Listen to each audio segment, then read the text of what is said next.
Pengatur waktu penata acara nu kusim kuring dipihormat ngahaja protokol dipayunkeun sabab asep mubarok moal naik-naik kana panggung lamun teu dititah ku protokol. Nepi ka isuk di imah we di ditu. Nuhun kol. Nya protokol. Ya cai heula ye lewat sok. Kopi na aya teh.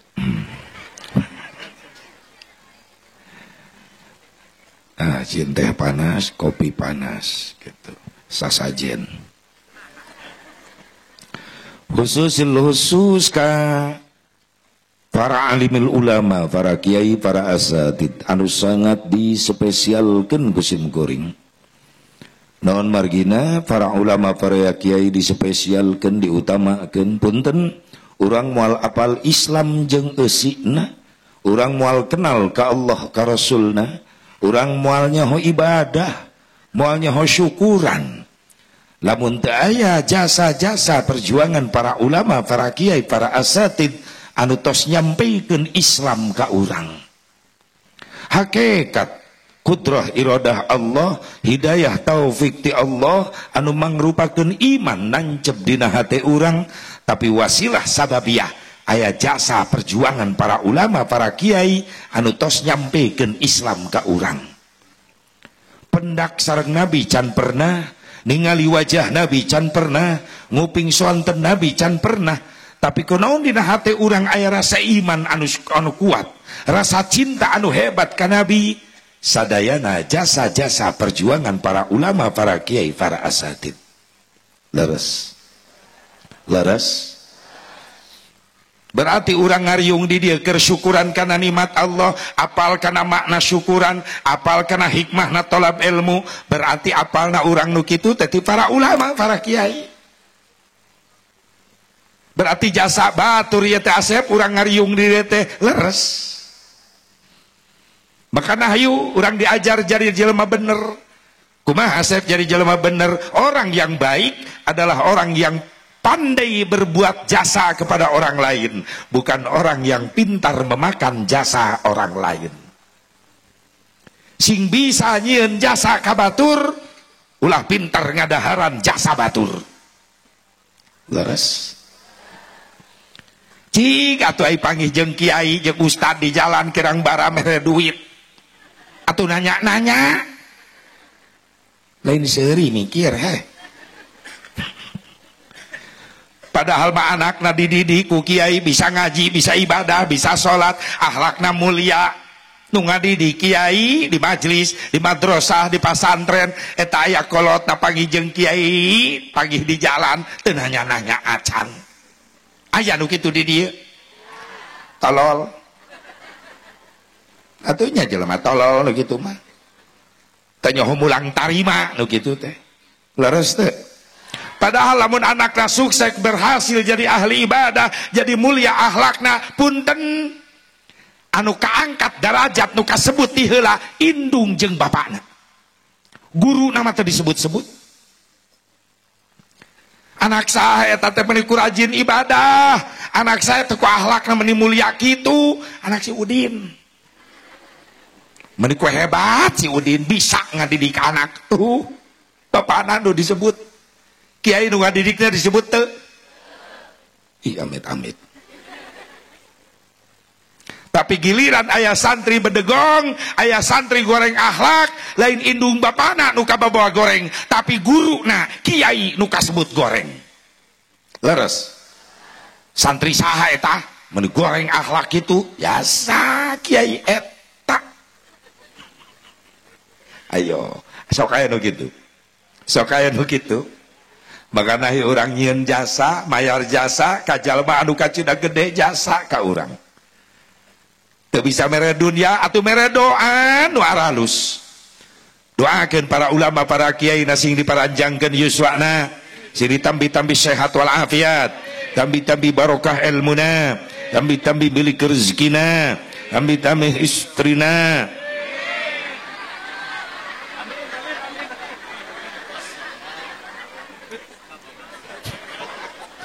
Itu aya ini geus calanga prek amin teu jadi kunaon eta. biasa kagok atuh tidak kana minkeun atuh. Ieu lalaki satuju?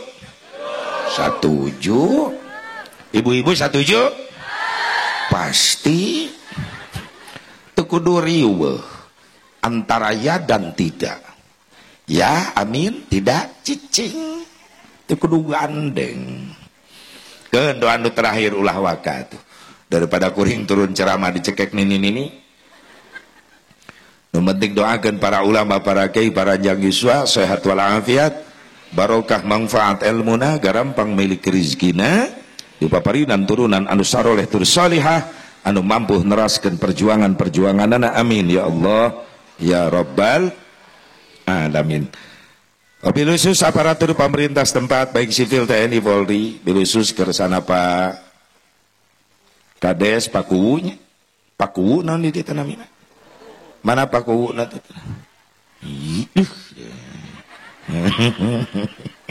tadi kuring ngadon dahar di imahna saorganisasi kuring jeung Pakuwu teh organisasi perkucarsi Persatuan Kumis Carang seluruh Indonesia kuring ketua Kuwu sekretaris doakeun ya para pemimpin urang sing saroleh sing amanah khusus segenap para panitia penyelenggara peringatan tahun baru Islam 1446 Hijriah sanes 1445 mengis kaliwat kamari ayeuna mah 1446 Hijriah sekaligus syukuran desa mudah-mudahan ieu dising ditampi ku Allah ku ayana syukuran ku dieusi ku pangajian insyaallah masyarakat desa Borogojol sing barogah harga di hadapan Allah sabab diayakeun acara syukuranana ku pangajian. Naon pangajian teh? Tina kalimat pangajen. Naon hartina pangajen? Harga. Diayakeun pangaosan tina kalimat pangaos. Naon hartina pangaos? Harga. Pantes aya jaminan sing sajalma nu ngalengkahkeun sampean ti bumina menuju majelis taklim make eta sarua jeung mapai jalan ka surga. Sing sajal menolengkahkan sampean menuju majlis taklim ngariung sareng para ulama, para kiai, para asatid uihna kengeng ilmu, kengeng doa, insyaallah eta jalma-jalma bakal boga harga di hadapan Allah. Lain amin amal, amin amin mantau henteu punten kuring nganggo bahasa Sunda Karawang wios bisi rareuwas urang dieu sabab benten Sunda Karawang Sunda Majalengka benten Majalengka mah sejuk dingin cuacana suasanana dingin sejuk bahasa Sunda ge halus Karawang mah gersang panas hareudang Sundana kasar bisi can anu apal ngadenge sora asa bubarok Sundana kasar tak kuring bebeja heula wios kuring kasar wios ada kuring makhluk kasar lain makhluk halus berarti makhluk halus mah didi eta anu nembalan ridho ya ridho moal nyalahkeun moal ngambek moal nganterkeun tega urang dieu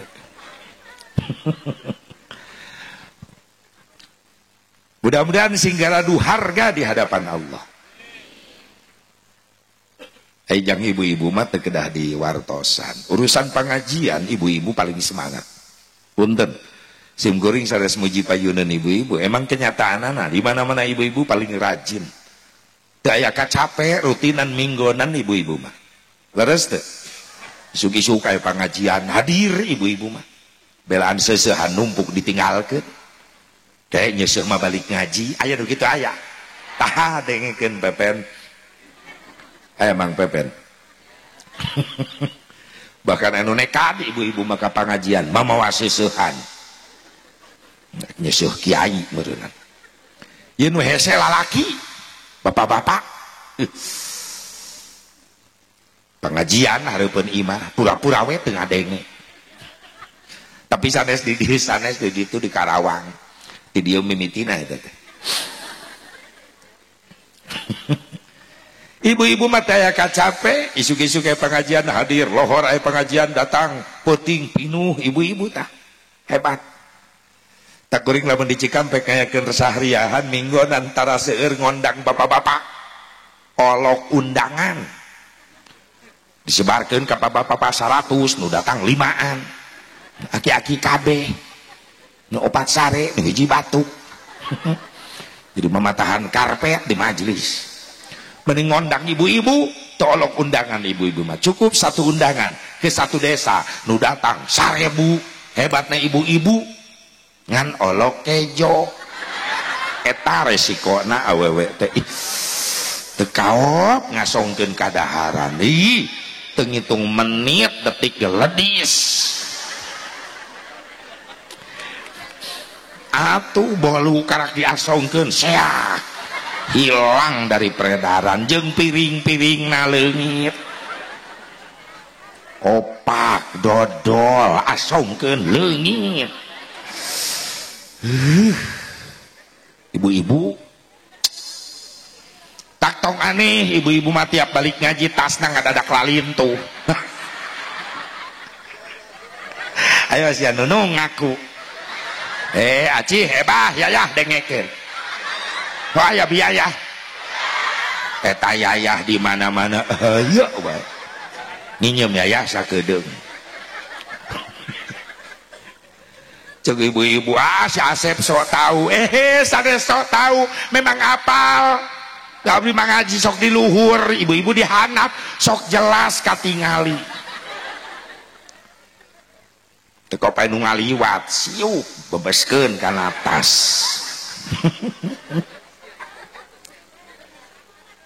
Ciri khas ibu-ibu mah lamun nyuguhan bapak-bapak mah awet dia di bumi paku cau jeruk kararieu bapak-bapak mata bener luak liuk eta teh modus batur meleng cau leungit hiji di kantongan kuku sok terpercaya kodok na kantong calana kuwu pasti aya cau. Cau raja. Raja bulu. Cicing nini tong milu nyengir kos nu ngarti bae cicing. Ya Allah, ngan lamun ngajar ngaji adem kene ngajar bapak-bapak daripada ngajar ibu-ibu. Ngajar ibu-ibu mah rocet. Kiai diharap ngebahas fikih duaan di juru milu ceramah ngomong-ngomong tiung batur itu tiung manehna pikiran can lunas COD dibawa ke majelis ibu-ibu tak namun bapak-bapak mah adem ngajar bapak-bapak mah sunyi senyap henteu gandeng da malolor.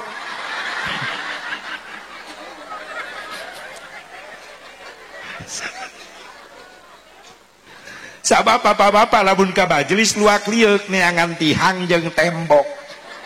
Jang naon jang ngatur strategi. Strategi naon nempelkeun tonggong kana tembok. Lamun tonggong nempel kana tembok dilanjut strategi kedua nilepkeun sirah tak beres damai.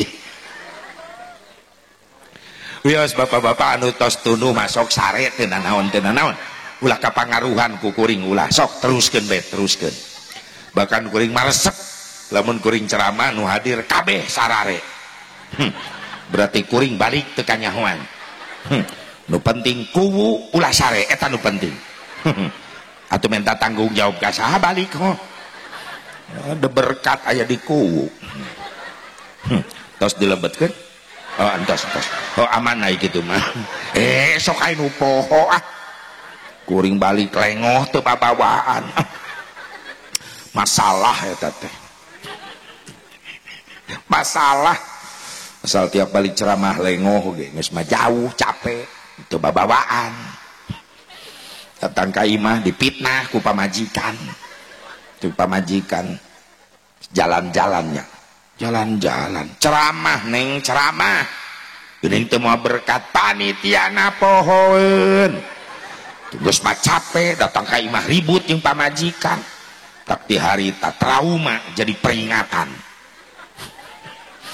daripada balik ceramah capek teu babawaan ribut jeung pamajikan mending ribut jeung panitia demi kardus.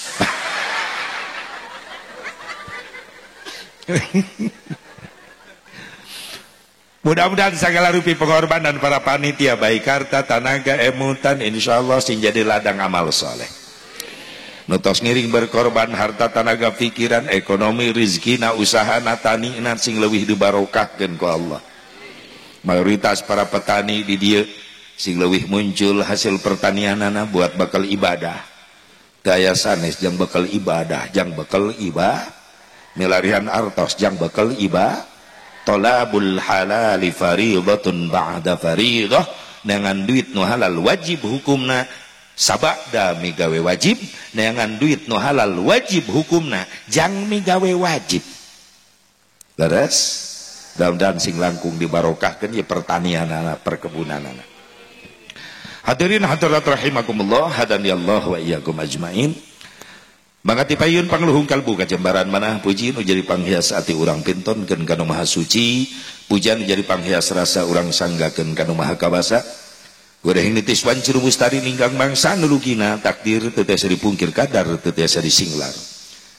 Jauh-jauh di jujung anggang ti Karawang di teang ngaleut ngeungkeun ngaban dadeut ngembat-ngembat nyatang pindang. Ngariung mumpulung bokok ngaronyok di haflah mubarakah teh aya sanes keur nyuk curug ilmu panemu ngalap pangabisa supaya bisa ngaronjatkeun iman jeung takwa urang ka Allah Subhanahu wa taala. Mugi ati kawit geterning ati nu nyangkaruk dina kolbu kalian kaweningan manah anu ikhlas ngalangkahkeun dua dampal sampean di masing-masing bumina sejang ngupingkeun pangaosan ti kawit dugi ka akhir. Mudah-mudahan amal urang masing ditampi ku Allah janten amal ibadah anu saleh.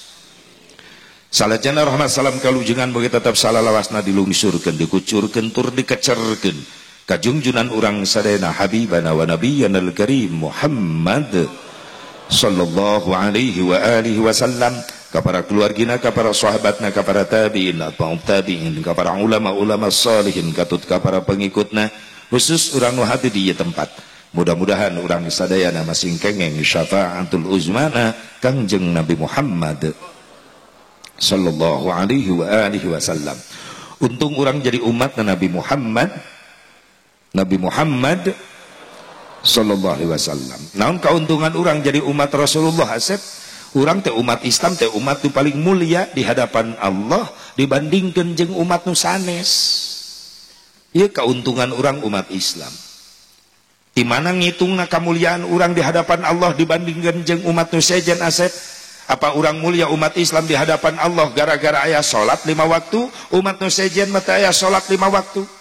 Apa orang mulia di hadapan Allah gara-gara aya saum Ramadan, umat nu sejen teu aya saum Ramadan? Apa orang mulia di hadapan Allah gara-gara aya haji umroh, umat nu sejen mah teu aya haji umroh? Urang tafakuran ayeuna ku urang. Lamun rek ngukur kemuliaan urang di hadapan Allah make salat urang. Punten. Khusus ieu mah pribadi si Asep Mubarok tahu diri, sadar diri.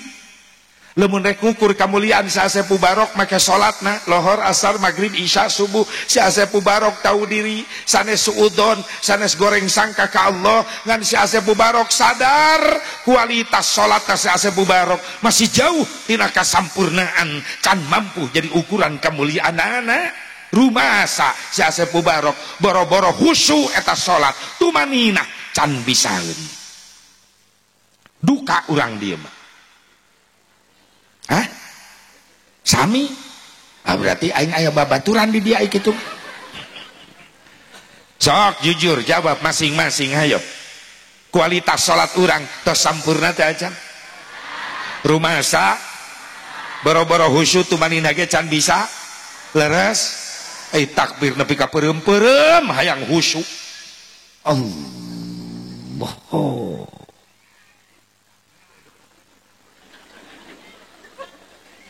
Akbar. Hayang khusyuk.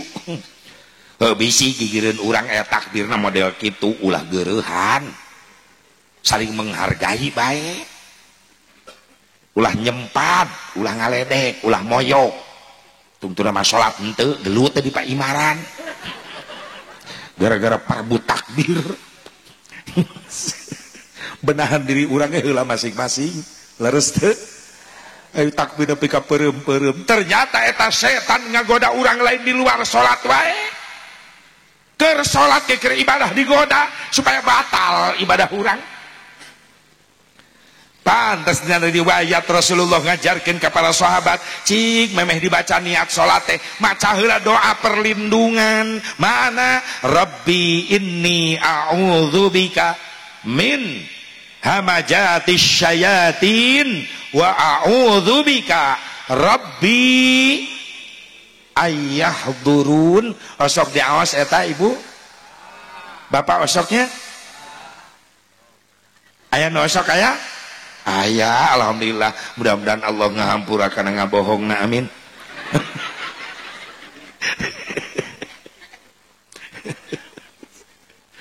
Urang mah leuleus hate oge niat teh malaweung ieu takbir nepi ka peureum begitu brar leungeun kana dada eta panon keur salat lain khusyuk ningali tempat sujud lain komo bapak-bapak mah di masjid berjamaah molototan samping batur nu dihareup merek samping di absen hiji-hiji wow BHS can kabeli mahal tapi da atlas ge alus Allah ngan bejana atlas ge mahal ayeuna mah wadimor ge alus sami Allah. Aisyah sholat reka mana coba lahun malaikat tukang heureus geus ditajong ta jelema balanya di mana wa balanjana di mana keur salat mah pai harga samping panon diganggu irung diganggu keur salat hampura ieu maaf imah nu deukeut masjid waktuna salat ulah ngagorengan lauk asin hargaan jelema nu keur salat bisa anu salat keur lapar goreng peda lauk asin hasupna mulek ka masjid salat langsung muriwit aduh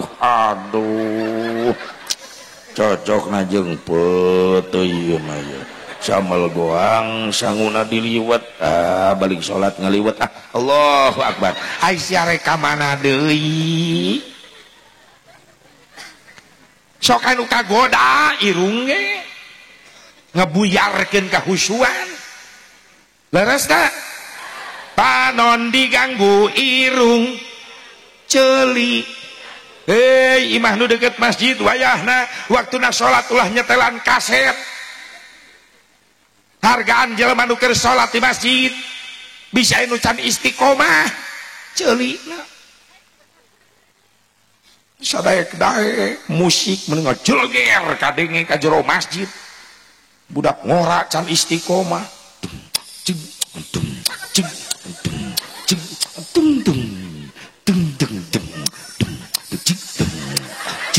kata si goblok ceuli kaganggu encan ti belah ditu kaset no jelger ka masjid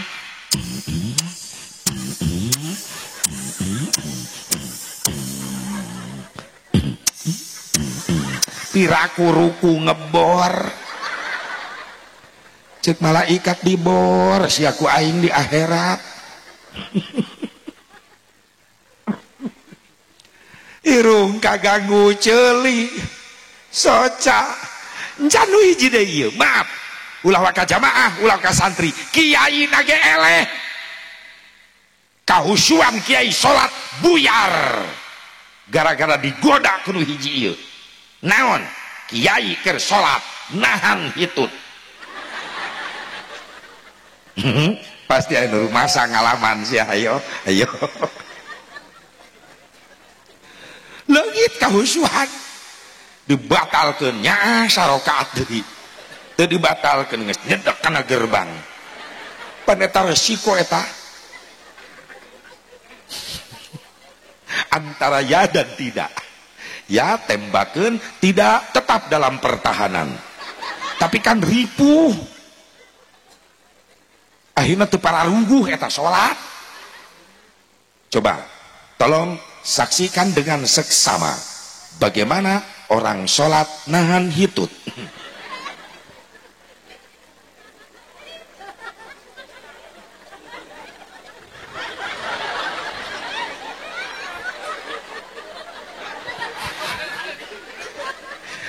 Jelema sholat nahan hitut ngagerebeg ti bujur kasirah.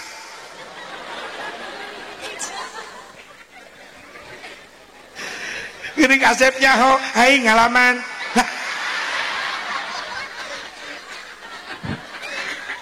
Moal nyalahkeun batur moal si Asep ngalaman.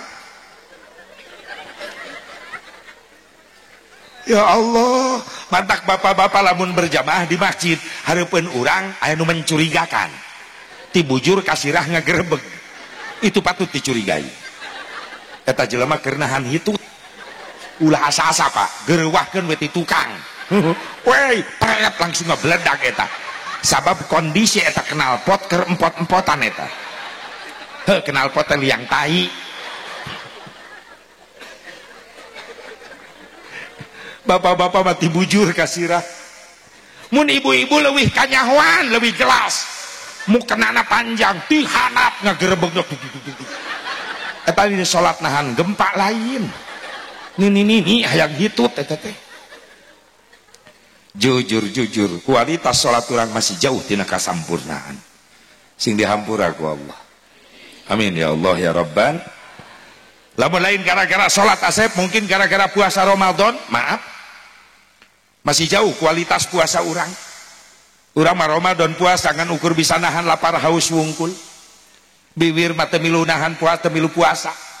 Aya aturan ngabuburit ti asa nungguan maghrib eta bibir capetang lain dikir malah ngagosip ngagogoreng dulur ngagogoreng tatangga leungit ganjaran puasa leres maafan tas Rasulullah kam min shaimin laisa lahu min siyamihi illa al-ju'i wal 'atshi teu saeutik di golongan umat kami akhir zaman saur Rasulullah nu ngalaksanakeun puasa Ramadan ngan ukur menang lapar haus wungkul ke di akhirat ganjaran teu araraya. Atuh bibir lain tadarus ngagogoreng batur sapopoe. Panon loba maksiat ningali aurat sabebasna. Leres. Untung ase pakang tiap Ramadan ge di jero imah wae sieun batal ganjaran puasa. Lamun kaluar ti imah sok ningali pingping awewe tak akang mah di jero ti isuk nepi ka sore di imah. Naon kegiatan Kang? Kadang-kadang sare, kadang-kadang tadarus, ka sorenakeun nyetel TV. Geuning nyetel TV Kang, pan Ramadan mah tiap bulan Ramadan kabeh TV Asep aya ceramah agama. Nya Kang, abdi ge apal. Tapi ingat aya nu bahaya, naon? Iklan. Akang teu ningali pingping di luar imah, di jero imah makin jelas eta pingping awewe. Ulah waka film dina TV iklan geus ruksak. Hand body. Bitis tapi ka pingping. Hand body iklan jelas, herang. Teu aya nu hapuran. Menang milih pingping artis. Rexona jelas. Aurat sanes sabun gift dada istri gift merawat kecantikan kulit Anda. Aurat sanes makin jelas tapi da nyara rambung eta mah iklanna. Hand body jang pingpingna ditingalikeun, Rexona jang kelekna ditingalikeun, sabun gift jang dadana ditingalikeun. Nyambung ngan aya hiji iklan nu teu nyambung. Naon rek eta na? Softtek. Teu nyambung eta softtek nepi ka ayeuna teu kaharti. Atuh jang naon teu ditingalikeun. Iklan softtek mah kitu we, ajol-ajolan softtek. Naon maksudna eta? Kuring nepi ka mikir, oh berarti softtek mah jang awewe anu ajol. Tah kitu we geus ameh ulah pertanyaan loba teuing geus ruksak aurat ditinggal sing dihampura ku Allah kakurangan puasa Ramadan urang sing paranjang yuswa penak di jeung Ramadan tahun payun. Lamun lain gara-gara salat, lain gara-gara puasa, mungkin gara-gara haji umroh hasep jadi mulia. Da umat tu sejen taya haji umroh punten Pak Haji, Bu Haji punten. Kualitas haji umroh urang masih jauh tina kasampurnaan. Urang balik ke Mekah kalak menang kopiah bodas. Bu Haji balik ke Mekah kalak menang abaya, menang beli di hotel di Madinah. Ngerasakeun nikmat salat tapi kan nyurucut cai soca keur di Mekah. Da dihareup aya Ka'bah. Begitu balik ke kampung Borogojol, Pak Haji jeung Bu Haji salat di Borogojol teu ceurik deui. Baca sholawat cerik ketika ziarah ke Rasulullah sallallahu alaihi wasallam. Asup ti babu salam ka raudhah di payunan aya makom Kangjeng Nabi. Ingat kana pangandikan Nabi, man zarani ba'da wafati faka'annama zarani fi hayati. Sing sajelema nu ziarah ka kaula sabada kaula wafat, maka eta sarua jeung silaturahmi ka kaula waktu kaula hirup. Berarti nutos kadar itu pernah jadi tamu Rasulullah sallallahu alaihi. Karena kayak ngucapkan assalamu alaika ya Rasulullah di payunan makom Nabi, ngucapkan assalamu alaika Rasulullah teureun banjir cai soca ngerasa isin di payunan aya jalmi anu disucikeun ku Allah. Begitu balik di Madinah datang ke kampung Borogojol, Pak Haji Bu Haji di Borogojol maca sholawat henteu ceurik deui. Pertanyaannya, kemana air matamu? Ji us beak di ditu. Jujur salat gede haromat ceurik entong nu kakarak nu sering nangis wae ketika neuteup Ka'bah eta. Naon sababna? Naon nu pantas disombongkeun ku urang hareupeun Ka'bah? Da urang ngarumah sahirup pinuh ku kasombongan di dunia teh. Leres rasaan hirup teh nu urang nepi ka mung sujud ka Allah eta jelema sombong. Rasaan teh hirup nu urang mung sodako eta jelema sombong ka Allah. Padahal Allah nu bogana kabeh, lamun ku Allah dileungitkeun kabeh, naon kaboga urang naon? Harta dileungitkeun ku Allah, mana nu boga urang mana? Kunaon keur boga sok teu inget ka anak yatim. Kunaon keur mampu sok teu inget ka fakir miskin. Kunaon keur jagjag teu daek ruku teu daek sujud, kabeh nu Allah, urang mah teu daya teu upaya. Allah nu ngagerakkeun sadayana. Makana ketika pahareup-hareup jeung Ka'bah nangis sadayana. Jenderal bintang 4 bintangna teu dipapake. Kal mayit seperti mayit jelema toap ngeureunang Ka'bah satalanjang lalaki ngan ukur dibungkus 2 helai kain putih ihram namina. Naon nu pantes disombongkeun? Jabatan yang disombongkeun hareupeun Ka'bah. Teu aya naonan sementara. Leres teh. Makana ke di luhur sing inget kan nu dihan. Ulah som sabab nu dihandap mah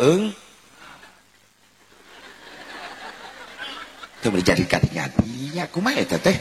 Ieu maksudna naon ieu teh? Ini ujug-ujug eungap wae. Ongkos salah tapi bener eta. Ke di luhur sing inget kan nu dihan. Sabab nu dihandap mah tiba keukeuh. Leres ece eungap. Atuh ulah cicing wae pindah ka luhur. Ya Allah. Tak doakeun para pemimpin urang sing saroleh dan naik ka luhur teh diantar ku Nuhan, makana ke di luhur sing inget kanu dihan. Da geus sakitu we ulah diteruskeun. Ek nyombongkeun naon hareupeun Ka'bah. Harta ek disombongkeun. Maaf. Ternyata di Mekah loba nu leuwih beunghar tibatan urang. Urang di lembur karak boga apaan sahiji geus mung nanya ka tatangga. Atuh tatangga dege nyahoon salalembur eta mobil 5 tahunan. Kadenya tina mengkol rem meni jejeritan kiri ya tiep tina beda. Sok ulin ka Mekah Mobil Lexus keluaran baru 2024 Pak, hargana 1,1 miliar. Kok orang Mekah dibeli dipakai ngakut emek, kan pelecehan eta. Jomul dipikeun maka kuring yang caramah meureun dipakai ngakut emek. Ampun, eleh harta oge. Ulah sombong. Nyombongkeun naon di ilmu. Loba keneh ulama-ulama masyhur di Mekah. Ai urang di lembur karak boga kanyaho saeutik geus mu dipapatahan ku sahana apa? Gengsi. Ah, sia budak kamari sore nyaho naon. Ah, Kang ya Kang. Kang punten tawadu. Sok sanajan bijil ti sahanapeun ai bener mah tarima. Leres teh. Ulah sadar masing-masing punya kekurangan eta. Sombong ku naon deui? Ku kakasepan. Sok numpang kasepna di dieu ulin ka Mekah jadi goreng. Di Mekah loba nu leuwih kasep. Saudi jararangkung, Pakistan mararancung, Libanon bararodas. Tak kuring lamun leumpang di halaman haram di Mekah sok teu pede leumpang.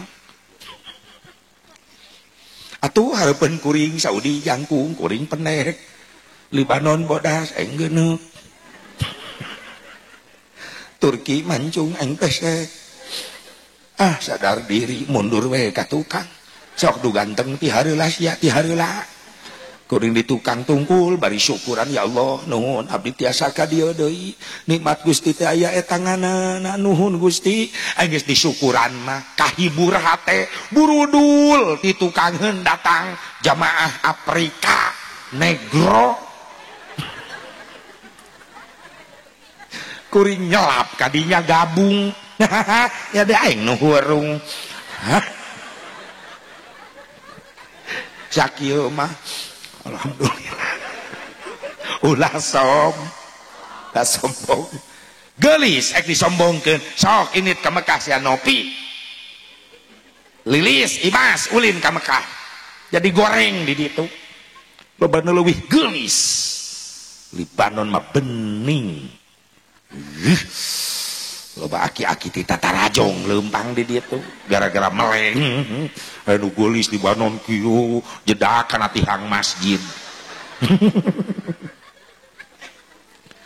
Nah kuring lamun leumpang hareupeun haram di Mekah sok teu eureun bujur diciwitan ku pamajikan. Mata kunaon cenah nyuwitan terus molotot wae. Oh, atuh luman peureum nu geulis katabrak. Pun bojo sewot tabrak bujur ontak. Astagfirullah. Cemburuan euy. Pun bojo mah tandanya cinta. Ya iyalah rek teu cinta kumaha. Kuring liar unggal peuting tiap balik setor gede wae.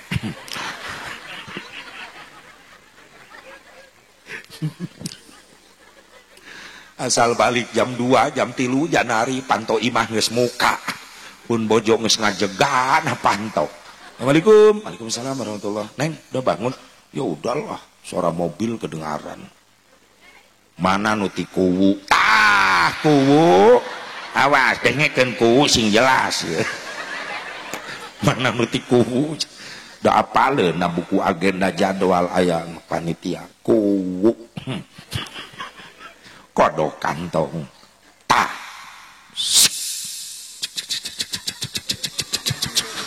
pas geus dihitung molor weh.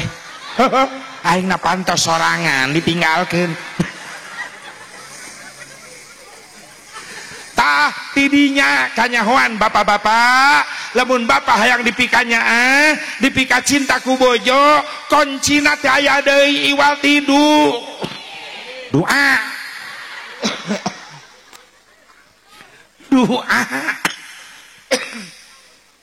Ai leungeun kieu mah di Cikampek doa. Duit mah kieu.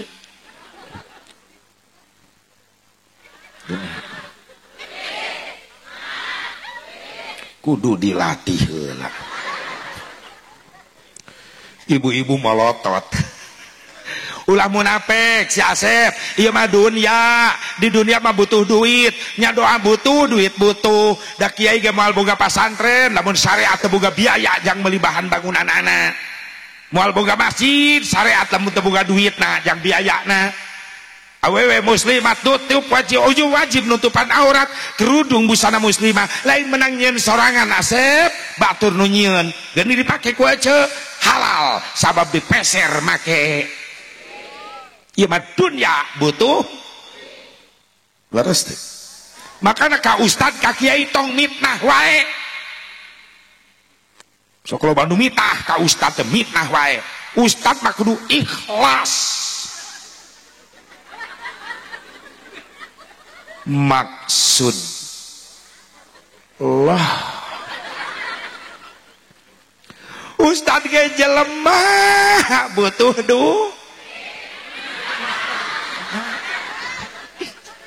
jeung tak itu komplit doa butuh duit. Ustad ge jelema lain tong ngeret geus mah teu digaji ku negara, digaji itu draft undang-undang gaji negara jang para ustad itu sugan sabulan sekian juta ayat pernah ribuan ustad demo ke Jakarta yang digaji ayat ulah ngomong ikhlas ka ustad mah teu digaji ku negara tetap ngajalankeun tugas. Naon tugasna? Ngabangun jiwa rakyat Indonesia di lemur-lemur make iman jeung ilmu agama. Sabab eta wa amanat wa gairu delep supratman. Lamun Indonesia yang kuat nu dibangun dua, nu kahiji bangun jiwa, nu kadua ngabangun badan. Bangunlah jiwa heula, iman nu dibangun. Bangunlah nu kadua badan untuk tuh dua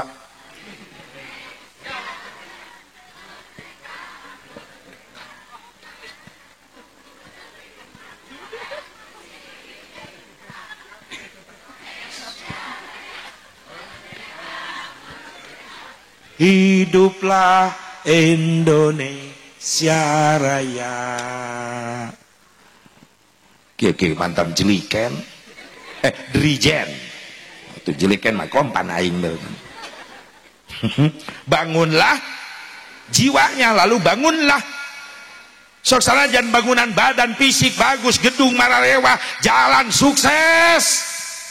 Lamun jalma anu ngabangun teu dibangun jiwana ku kaimanan anu kuat, maaf musibah moal eureun-eureun diturunkeun ku Allah. Maaf, Indonesia mengalami kerugian triliunan duit rakyat laleungit. Leres karunya rakyat, karunya rakyat. Makana doakeun singka bangun jiwana para pemimpin ku keimanan anu kuat. Sanu ngabangun para ustad, para kiai digaji teh. Sok aya ustad minta udunan bayaran ka santrina sabulan nepi ka 50.000, wajar sabab aya bayareun. Naon di majelis di pasantren kudu dibayar setrumna, da setrumna ti PL kudu dibayar make leres. Atau ustad mere ilmu ke anak urang, indung bapak nasi santri nggak bantuan bayar listrikna, bijak atuh. 50.000 loba leuwihna, ustadna ahli hisab.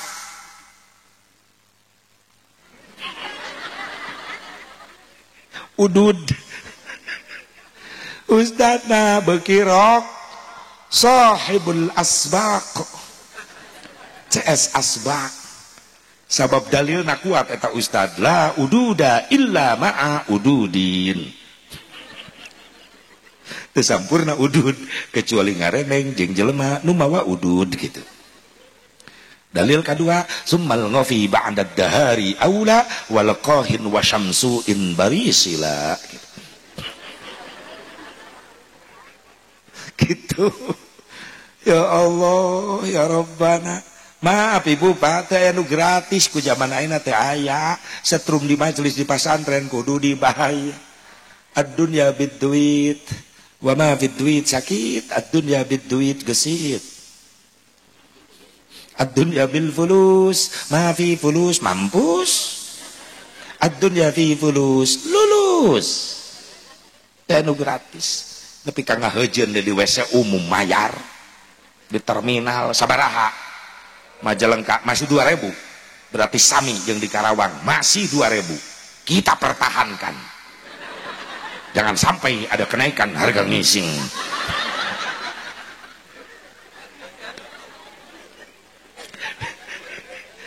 Silahkan presiden berganti, pejabat berganti, tapi tetap harga modal 2.000. Setuju? Pada mulai kenaikan harga ngising, demo kuring ke Jakarta, turunkan harga ngising, viral tak demo. Tapi ibu-ibu di dia mari lu demo nanya, marau balinggo gambar tai, najis. Pernah kuring teu mayar hari tadi terminal Raja Galuh kara eta Majalengka meni isin digarewekeun kuno jaga WC aja pelit, masya Allah. Enon kan bayar jimen los bae, pandainya ya akang di dinya baraha 2.000 ji tah 5.000 buru pulangan. Daya receh ji ngising deui. Oh, daripada lapar duit aing mending tak jero deui ngadon ngahuleng aing di jero WC. Begitu keluarnya 1.000 lumayan 1.000 daya receh Pak Haji karena hitutkeun pret bebeakan aing di WC. Lain nyengir aja mikir santri titah udunan temen hese mayarna. Padahal mah geus hasil mas santri anak kurang jadi mulia geuning indung bapana nu kabawa mulia. Leres teh? Mah hayu dukung perjuangan para ustad para kiai di dia di lembur supaya berkah ya desa urang. Amin. Ya Allah ya Rabbal, ya Allah ya Rabbal. Lamun lain gara-gara salat asep, gara-gara puasa, lain gara-gara haji umroh. Lantas apa yang membuat kita mulia di hadapan Allah dibandingkan dengan umat yang lain? Jawaban dengan ukur hiji nu ngajadikeun umat Islam mulia di hadapan Allah dibandingkan jeung umat tu sejen gara-gara aya syafaahna Kangjeng Nabi Muhammad. Eta nu ngajadikeun urang spesial di hadapan Allah sabab umat Islam bakal menang syafaatul uzmana Nabi Muhammad.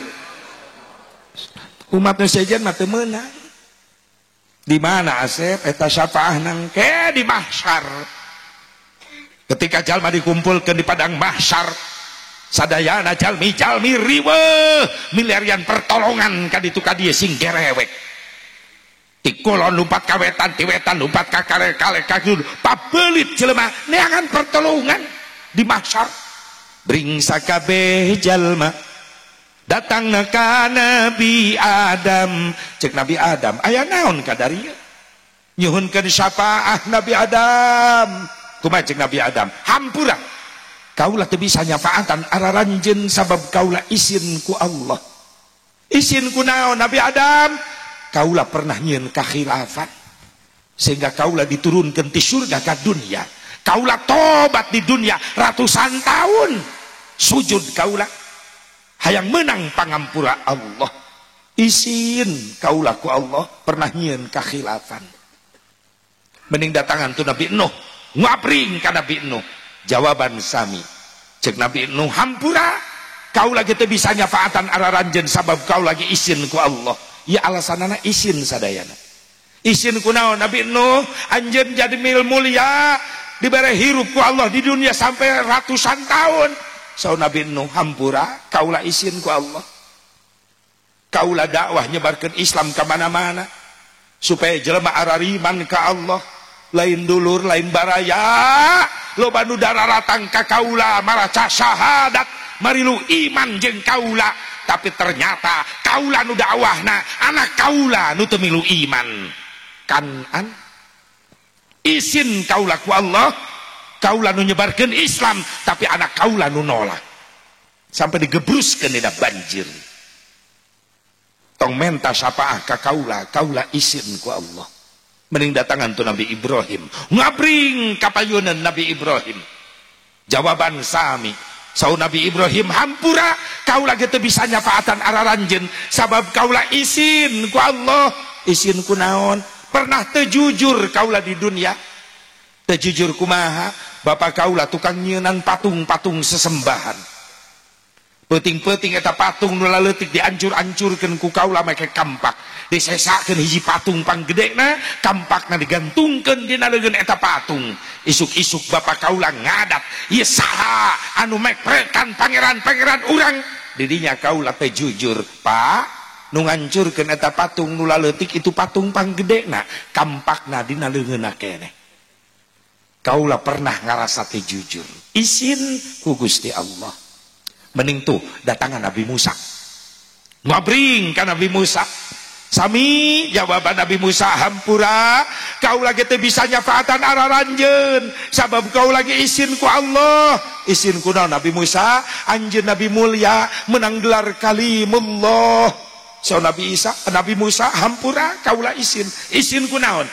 Salilah hirup kaulah kaulah pernah nyieun kasalahan naon? Pernah maehan utusan Fir'aun ngaranna si Kipti dibunuh ku kaulah. Kaulah isin ku Allah. Mending datangan tu Nabi Isa. Sami jawaban Nabi Isa hampura kaulah teu bisa nyafaatan araranjeun sabab kau lagi isin ku Allah. Isin ku naon Nabi Isa? Anjeun Nabi mulia menang gelar Ruhullah. Kumaha ceuk Nabi Isa hampura kaulah isin ku Allah. Isin ku naon? Waktu kaulah keur aya di dunia, aya sebagian jelema nganggap ka kaulah sebagai anak Allah. Kaulah isin ku Allah. Aintos kami kamana minta syafaat. Sau Nabi Isa bari ngadeg tuh datangan aya jelema nu keur sujud geus lila can hudang-hudang. Saha eta Nabi Isa? Hiji-hijina Nabi mulia, Rasul mulia, jalmi suci nu dijaga kasucian anakku Allah sabab hirupna can pernah ngabohong, jujur wae. Salilah hirupna can pernah maksiat sabab dijaga, dimaksum ku Allah. Saeta Nabi Muhammad. Sallu ala Nabi Muhammad. Ishfa' lana ya Rasulullah. Amin. Ya Allah ya Rabban. Neme Nabi nuju sujud digugahkeun ku Allah. Irfa ra'sak, gugah anjeun, angkat wajah anjeun. Rasul gugah ngangkatkeun wajahna neme widi ka Allah. Ya Allah, widian abdi kanggo nulungan umat abdi, kanggo nyafaatan umat abdi. Kumaha sur Allah? Isfa, ayo syafaatan. Nabi ngadeg, ummati ummati ummati. Kuring yakin wajah-wajah nu hadir ayeuna di dieu anu datang jauh-jauh nahan tiris, nahan kacape, nahan katundu, tapi daek rela ngariung di dieu. Insyaallah ye wajah-wajah nu hadir engke aya di payunan Rasulullah SAW. Ieu nu kagero ku Nabi insyaallah. Amin. Ummati ummati. Tidinya balasan cinta karaos. Di dunia orang aku cinta Rasulullah, balasan terindah nanti ketika bertemu dengan orang yang kita cintai. Di situ kita bisa melihat wajah terindah ciptaan Allah, yaitu wajahnya Nabi Muhammad. Masya Allah. Hoyong tenang, kuatkan cinta orang. Dalam ente cintakan Nabi atuh pakuwu jeung jamaah di dia moal ngayakeun kikian. Yang naon muharam we. Padahal di jero Muharram aya hijrah na Kangjeng Nabi Muhammad sallallahu alaihi wasallam. Moal aya tahun 14 opat genep Hijriah, mana ditulis teh ieu teh? Hor kumaha ieu teh atuh? Tulis ku tahun baru Islam 1446 Hijriah kudu dibawa. Naon sababna? Moal Islam nyampe ka Indonesia lamun teu aya hijrah Nabi syariatna. Sabab hijrah Nabi ti Mekah ke Madinah lain sieun ku Abu Jahal, lain sieun ku kafir Quraisy, lain, tapi strategi nu diatur ku Allah pikeun nyebar luaskeun Islam. Hikmana hijrah Mekah mampu ditaklukkan oleh Rasulullah. Hikmana hijrah Islam sampai ke kampung kita. Alhamdulillah. Leres itu. makna hijrah teh seueur luas. Alhamdulillah moal aya tahun Islam lamun teu aya hijrahna Kangjeng, sabab penentuan perhitungan tahun Islam Hijriah sabada Rasulullah wafat. Rasulullah tos wafat, bahkan Abu Bakar Siddiq tos wafat khalifah kahiji. Khalifah kedua Umar bin Khattab naik, Islam semakin nyebar kemana-mana, seueur negara-negara sejen hayang berhubungan bilateral, hayang hubungan silaturahmi jeung Islam anu dipimpin ku Amirul Mukminin Umar bin Khattab. Dengan cara apa? Mengirim surat ke Umar bin Khattab, ngan ku Umar bin Khattab suratna teu dibales. Naon sababna? Isin. Ai surat nu ti luar negeri marake identitas tahun masing-masing negara. Aya nu make tahun Masehi, aya nu make tahun Kipti, aya nu make tahun ya non miladi. Umar bin Khattab bingung da can boga tahun. Sayyidina Ali karramallahu wajhah protes usul, ya Amirul Mukminin, balasan atuh suratna eta ti negara-negara sejen bade Ali ngan kaula isin kunaon can gaduh identitas tahun, ai urang tahun Islam naon atuh. Saur sadina Ali tos we kempelkeun sadana sahabat, yuk urang musyawarah ayeuna, urang ngitung tahun urang, dikempelkeun sahabat. Saur Umar bin Khattab sanu bade usul, sok ayo urang ngitung tahun urang tahun Islam ti mana mimitina. Anu usul tos tina maulid Nabi, kelahiran Nabi dimusyawarahkeun, ternyata teu ditarima. Tos etang tina Isra Mi'raj Nabi teu ditampi, tina wafatna Nabi we itungna teu ditarima. Akhirna Sayyidina Ali nu nyarios tos teu kedah repot, etang we tina hijrah. Eta saur Sayyidina Ali etang tina hijrah. Hijrahna Nabi ti Mekah ka Madinah etang tidinya. Saur Sayyidina Umar nah make gaduh ide tidinya, sabab hijrah Nabi ti Mekah ka Madinah lain sieun ku kafir Quraisy Mekah, lain sieun ku orang-orang Abu Jahal, tapi hijrahna Nabi ti Mekah titi mangsa nyebarna Islam sampai ke seluruh dunia. Saur Umar bin Khattab, Masya Allah, tos ditarima, maka dihitunglah tina hijrah Nabi Muhammad. Berarti dugi kayeuna ieu ti hijrah Nabi, dugi kayeuna ieu dunya umurna entos 1446 tahun. Ieu dunya ti hijrahna Kangjeng. Sarupun guru cenah aya keterangan bahwa kiamat datang moal ngaliwatan 1500 tahun ti hijrah Nabi. Ayeuna lamun 1500 tahun, ayeuna 1440 genep ka 1500 sabaraha deui? Sabaraha deui? 54. Sia. Hei, nu can karawin, hei. Kiamat mantep. Hei, anu can nyandung. Geus, ulah macam-macam. Pasian jalan, punten Bu, Pak. Berarti ti hijrah Nabi dugi kayeuna usia dunia teh 1440 genep ta. Mugia urang sing dijaga diraksa ku Allah sing istiqomah dan keimanan keislaman. Amin. Ya Allah ya Rabbal, ya Allah ya Rabbal. Teta sejarah mimitina tahun baru Islam ti masa khalifah Sayyidina Umar bin Khattab atas usulan Sayyidina Ali, maka dipilihlah dietang tina hijrah Nabi. Kedapal ya sing jadi pelajaran sejarah, jangan anak incu urang supaya bangga anak incu urang cicing dina keislaman, bangga jadi umat Islam gitu, bahwa orangnya umat Islam boga tahun, di samping ngaranna aya, bulanna aya, barangna aya, etap kumplitna tahun Islam, bulan Islam. Sok bulan Islam nu kahiji naon? Nu kahiji bulan Islam naon? Muharram. Nu kadua Safar. Nu katilu Rabiul Awal. Mulud. Ngaran hijriyahna Rabiul. Nu kaopat Rabiul Tsani. Nu kalima Ini nubut Rajab 2 bulan diliwat. Jumadil awal, beres Jumadil awal, beres Jumadil akhir, baru Rajab, beres Rajab, Sya'ban, Rawah. Eta mah bulan Jawa, bulan Islam nama Sya'ban.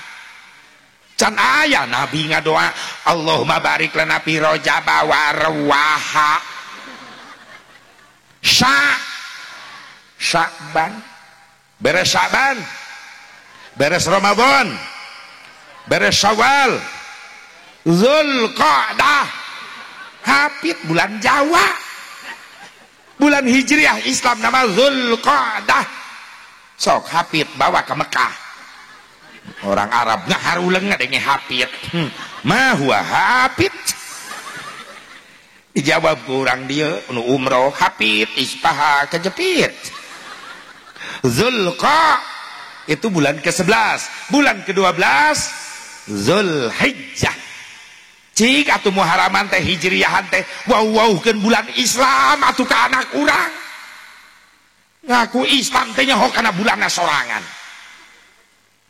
Pan bulan Islam mati Muharram sampai Zulhijjah di samping nami aya barangna nyata bulan sabab dihitungna dimulai muncul cahaya bul matang aya ru'yat aya hilal nangtukeun awal bulan disesuaikan jeung barangna tong salah moal pabelit moal pahili nyebutkeun 14 Syawal 15 Syawal barangna aya sesuai bulan purnama di tengah-tengah 15 Rabiul Awal bulan purnama 15 Muharram bulan purnama moal patuker jeung 15 Ramadan bulan purnama. Tapi coba Januari nepi ka Desember eta sanes nami bulan eta mah nami dewa-dewa Romawi kuno. Makanya dihitung tina perjalanan matahari eta mah Januari mah. Maka maranehanana ngayakeun tahun baruanana ngitungna tengah peuting. Ai Islam mah asar sebelum maghrib aya ru'yat hilal penentuan tanggal teh. Ai Masehi mah tengah peuting. Leungitna bulan, leungitna panon po tina perjalanan matahari jeung Januari sampai Desember itu nama dewa Romawi. Ngan orang lebih apal nu eta daripada nu Islamnya. Naon sababna? Januari sampai Desember barangna eueuh tapi aya duitan. Gajihan eta. Ya Allah, sok wawukeun ka anak urang supaya bangga anak-anak urang jadi umat Ibu bapak hadirin hadirat rahimakumullah. Jadi hijrahna Nabi Asep di Mekah ka Madinah teh sanesieun ke orang kafir, sanes. Tapi strategi nu tos diatur ku Allah. Kumaha Asep sejarahna? Allah nguningakeun. Memang aya ancaman, ngan ancaman lain menjelang hijrah wae. Tika pungkurna tos aya ancaman ka Rasulullah. Ngan anu leuwih bahaya ketika Rasulullah menjelang hijrah, Abu Jahal kafir Quraisy Mekah ngumpulkeun pemuda Quraisy Mekah ngabagikeun pedang disayembarakeun sing sanu mampu ngabunuh Nabi Muhammad dina peuting ieu hadiahna 100 ekor unta. Pan ngabring pemuda Quraisy Mekah jadi pembunuh bayaran. Kalasan Rasulullah bumina alit berdua sareng Sayyidina Ali kaayanan. Pemuda Quraisy Mekah tos ngepung bumi Rasulullah di luar nyaranak pedang da kabita ku hadiah 100 ekor unta. Allah tengantep Habibna, Allah tengantep Rasulna, Allah tengantep kakasihna ngutus malaikat Jibril supaya ngabimbing Rasulullah keluar. So Rasul aya naon Jibril? Pemuda Quraisy Mekah tos nyana pedang ayeuna ngepung di luar bumi bade ngamaehan salira. Jibril kaula sareng Ali ajakan keluar ulah Ali tinggalkeun bae di bumi. So Rasul kayak atuh kaula ya Rasul ka Ali mangga Ali Jibril datang ke kaula rek bimbing kaula keluar sabab pemuda Quraisy Mekah keur ngepung ieu imah marawa pedang rek maehan kaula ngan anjeun moal diajakan anjeun cicing sorangan di dieu yang hareupan. Kumaha siap Ali? Saur Sayyidina Ali, ya Rasulullah, silahkan kau keluar, selamatkan dirimu. Karena aku khawatir kalau seandainya kau celaka malam ini, siapa yang akan melanjutkan perjuangan Islam? Tapi engkau jangan khawatirkan aku Ali. Kalau seandainya Ali mati malam ini dikeroyok pemuda Quraisy Mekah, ya Rasulullah, ulah khawatir, engke bakal muncul di belakangmu beribu-ribu Ali nu siap ngabela agamamu. Iya hebatnya Sayyidina Ali. Makanya dibangga-bangga ke Rasulullah, la fata illa aliyya wala saifa illa Zulfiqar. Tidak ada pemuda sehebat Ali dan tidak ada pedang sehebat Zulfiqar. Pedangna Sayyidina Ali. So Rasul eusian tempat sare kaula ku anjeun eta kamar kaula titip sorban kaula ieu nu hejo pake pake selimut ku anjeun. Mangga Gusti, Sayyidina Ali kalebet kamar Rasulullah, sare dina tempat ebog Rasulullah, diselimutan make sorban Kangjeng Rasulullah. Rasul ka ruangan tengah, saur Jibril, Gusti, sate acan muka panto, canak heula taneuh sakeupelan panangan. Maka Rasul nyanak taneuh ngebul sakeupelan panangan. Di mana? Di lebet bumi Rasulullah SAW. Rasul pemimpin besar dunia. Tapi bumi lantai lain marmer, lain granit, lain emas inten berlian. Lantai rumah Rasulullah tanah ngebul. Dicandak ke Rasulullah tanah sakeupelan pandangan. Kumahakeun Jibril ieu tanah aoskeun surah Yasin. Dina hiji riwayat Rasul ngaoskeun heula surah Yasin. Bismillahirrahmanirrahim. Yasin wal Qur'anil Hakim. Innaka laminal mursalin ala siratim mustaqim. Tanzilal azizir rahim. Litunzira qauman ma unzira aba'uhum fahum ghafilun. Laqad haqqal qawlu ala aktsarihim fahum la yu'minun. Inna ja'alna fi أعناقهم أغلالا فهي إلى الأذقان فهم مقمحون وجعلنا من بين أيديهم سدا ومن خلفهم سدا فأغشيناهم فهم لا يبصرون. Sampai kalimat la yubsirun, saur malaikat Jibril tos dugi kadinya alungkeun eta taneuh keluar lewat lobang angin jendela ku Rasulullah, dialungkeun eta taneuh ngadadak datang angin mawa eta taneuh keluar. Pemuda Quraisy Mekah Abu Jahal nu di luar kena ku eta taneuh ngadadak singgaloler kasirep. Suruh malaikat Jibril, Gusti tos aman mangga geura buka panto. Begitu dibuka panto seueur jalmi singgaloler nyaranak pedang. Saur Rasulullah, Jibril ieu saha? Ieu pemuda Quraisy Mekah anu bade ngabunuh anjeun. Kunaon ieu Jibril singgaloler? Pararingsan Gusti. Jibril cagerkeun deui. Rasulullah akhlakna. Jelema rek dolim teu walakaya, Rasul mah karunya ditah dicagerkeun deui. Urang kitu moal. Orang gitu moal jauh beda akhlak teh. Urang ngapenden eta pona hutang uyah bayar ka warung. Pona tatangga koret deui eta sifat urang. Lamun aya tatangga dolim ka urang pek cilaka kumaha ceuk urang? Ciri orang dia juga nya meni kompak puas anu ditambahan hakan lebok bahkan anu ngawuduk tatangga cilaka ngawuduk kacau. Hijrah sifat begitu piceun sabab amanah Rasulullah ahsin ala ma ahsana alaik, nyieun kahadean araranjeun ka jalma nu goreng ka araranjeun. Batur koret urang ngabereh gitu. Cek salaki nanyai eta rambutan sakieu lobana daripada buruk kadahar ku urang henteu beungkeutan 5 beungkeut mah bagikeun ka tatangga memeh kanu jauh tatangga deukeut heula sok bere tah hareupeun urang eta bere imah tatangga nu leuwih hareup. Kumaha ceuk pamajikanana? Sorry. Cek salakina kunaon nyai teh? Akang mah teh eling. Manehna ieu bogana naon tara inget ka urang. Ai urang kudu barang bere ka manehna sorry. Aya nu kitu di dieu. Dah mitna. Teu aya di dieu mah nya ece nya. Teu aya nu ngaku. Ya Allah.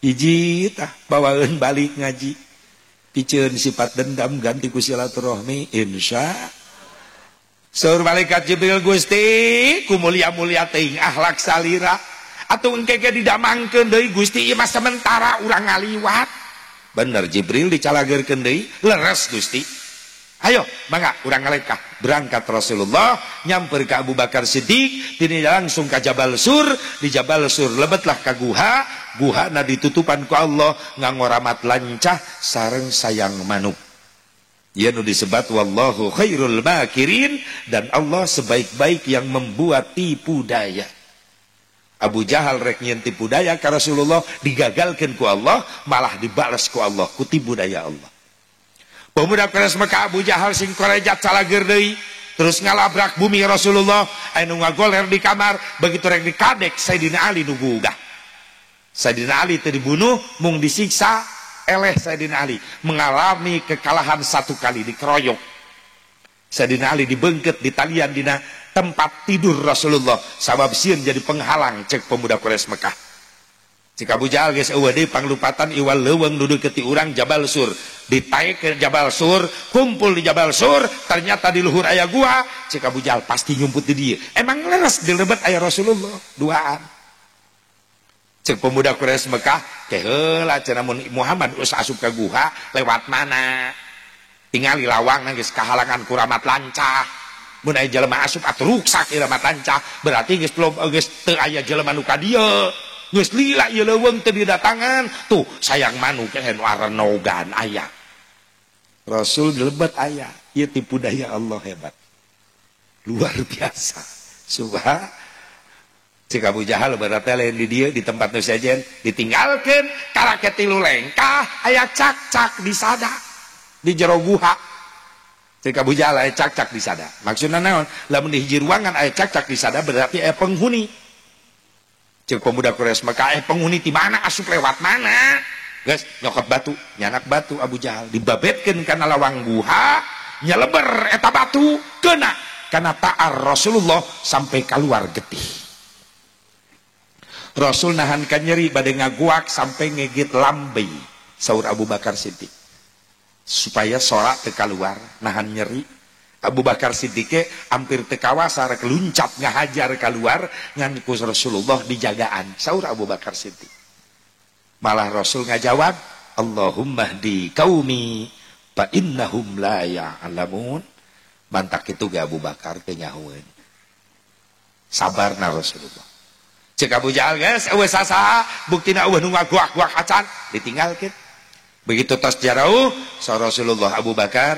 kunaon Abu Jahal mabetkeun batu ka jero guha Gusti aya cak-cak di sada di mana eta di atap guha kumaha sa Rasulullah paehan tidinya meureunnan ayana mimitina sunat cenah maehan cak-cak urang babaheula keur leutik geuning tiap malam Jumaah moal karet geulang di kamar emak jeung bapak kudu ngajepretan cak-cak malam Jumaah sunat si horeng ke tengah peuting di kamar rek aya penghuni emak jeung bapak rek main kerambol duaan itu tidinya mimitina mungkin wangi punten ibu pak saur Rasulullah Abu Bakar kaula mangantuk hayang sare saur Abu Bakar Siddiq atuh Gusti mah ngagera ebog ping-ping kaula jadikeun bantal ku salira indahnya kebersamaan Abu Bakar begitu sangat dekat dengan Rasulullah subhanallah ngagoler Rasulullah dina luhur ping-ping Abu Bakar Siddiq saur Rasul anjeun moal sare Abu Bakar henteu tunduh abdi mah Gusti abdi siap ngaronda sok sing tibra we Gusti mangga mungkin peting Abu Bakar Siddiq kaget di luar bulan teu bijil tapi kunaon di jero guha caang di mana ieu sumber cahaya neme begitu ditelek-telek ku Abu Bakar Siddiq cahaya bijil tina wajah Kangjeng Nabi Muhammad kumaha saur Abu Bakar Siddiq kasyamsi tajri fi wajhihi bagaikan matahari yang sedang berjalan-jalan di wajahna Kangjeng Nabi Muhammad SAW pantas ku Syekh Ja'far Al-Barjanji diabadikan, ditungkil maka aya kalimat wa muhayyal kasyamsi min kamudiun asfarat anhu lailatun gharra. Di malam hari di guha mendadak terang seperti matahari nu ngadadak caang di jero guha sehoreng tina wajah Kangjeng Nabi Muhammad. Pantas aya ungkapan syair anta syamsun anta badrun anta nurun fauqa nuri. Kau bagaikan matahari, kau bagaikan rembulan, kau bagaikan cahaya di atas cahaya. Salah ungkapan Syekh Ja'far Al-Barjanji sabab eta sanad keilmuanana sumberna ti Abu Bakar Siddiq eta keterangan bahwa Rasulullah bercahaya wajahnya bagaikan matahari yang sedang berjalan-jalan di wajah Nabi Muhammad. Pantes keur lahir ge Rasulullah mah kayaan Mekah keur poek ngadadak caang. Pan malam Senin 12 Rabiul Awal orang Mekah sarare tibra singgerewe keluar lalu umpatan kiamat jadi. Panon poe can waktuna bijil geus bijil disangkana panon poe ngadadak bijil puting-puting. Padahal eta cahaya tina wajah orokna bayina Kangjeng Nabi Muhammad. Aya di moal kejadian lahir gitu. Aya deui moal, manggih deui moal. Nu lahir tengah peuting ngadadak caang salelembur aya deui moal. Moal manggih deui ngan ukur Rasulullah. Di Cikampek mah lemur kuring tibalik ceijah ngalahir ke tengah peuting keur caang listrik plus pareum. Eta mah tibalik minan nur ila dulumat. Tina caang jadi poek. Jaba bidan geus kolot eta bidan senior. Salaki Ciijah gigireun bidan ngabantuan. Sirah orok geus nongtot rek bijil. Pas pareum listrik. Bidan rumpu rampa da poek neangan hulu orok. Ngarampa ka gigir teuing. Aya salaki Ciijah salah nyekek.